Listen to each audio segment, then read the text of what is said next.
বন্ধুগণ নমস্কার। প্রথমে আপনাদের অনুরোধ করব আপনারা আমার চ্যানেলটি সাবস্ক্রাইব করবেন, ভিডিওটি লাইক এবং শেয়ার করবেন। ইরান আমেরিকা ইসরায়েলের যুদ্ধ ভয়ানকভাবে চলছে। দুই দেশই কেউ কাউকে ছেড়ে কথা বলছে না। তবে একটা জিনিস বোঝা যাচ্ছে যে ইরানের যে ইনফ্রাস্ট্রাকচার ছিল সেগুলো প্রায় সব শেষ হতে চলেছে এবং আমেরিকার প্রেসিডেন্ট ডোনাল্ড ট্রাম্প ভয়ানকভাবে থ্রেট করেছেন যে যদি Iran immediate strait of Hormuz ছেড়ে না দেয় তাহলে কিন্তু তাদের যে বিদ্যুৎ প্ল্যান্ট আছে, ইলেকট্রিসিটি প্ল্যান্ট আছে, সেগুলোকে আমরা ধ্বংস করে দেবো। এর মধ্যে আবার দেখা যাচ্ছে কি যে এই যুদ্ধ নিয়ে যে অস্ত্র কারবার সেটা সারা পৃথিবীর বুকে বেড়ে গেছে। তার মধ্যে নতুন সংযোজন হচ্ছে ইউক্রেন সৌদি আরবে এসেছিল এবং সৌদি আরবে এসে ওপেক কান্ট্রিগুলোর সঙ্গে একটা ডিল করে গেছে।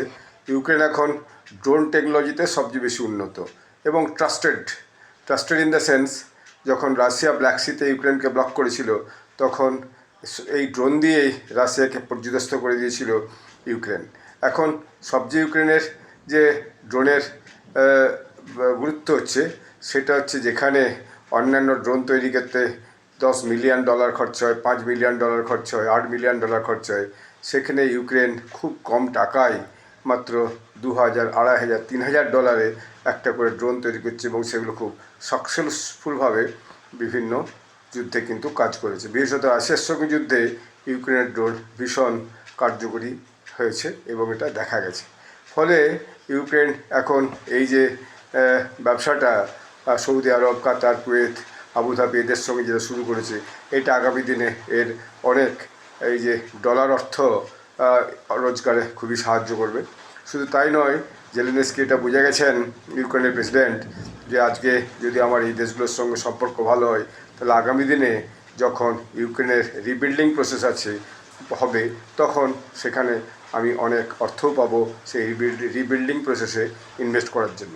কারণ একটা সময় তো রাশিয়া ইউক্রেন যুদ্ধ হয়তো একদিন শেষ হবেই, তখন যে ধ্বংসটা ইউক্রেনে হয়েছে সেটা কিন্তু তাকে আবার রিবিল্ড করতে হবে। ব্রিজ বলুন, পাওয়ার প্ল্যান্ট বলুন, শহরের পর শহর যেভাবে বাড়িঘর ধ্বংস হয়েছে সেগুলো রিবিল্ডিং করতে হবে। তখন তার মূলধনের দরকার, তখন তাকে ইউরোপিয়ান মূলধন বা আমেরিকান মূলধনের যে অপেক্ষা করতে হবে না, তখন সেই এই যে ওপেক কান্ট্রিগুলো যে অয়েল ডলার, সেই ডলার পেয়ে এবং সেই দেশে রিবিল্ডিং প্রসেসটা কাজ করতে পারবে। ইরান তো প্রায় একদম ধ্বংসের মুখেই বলা যায়।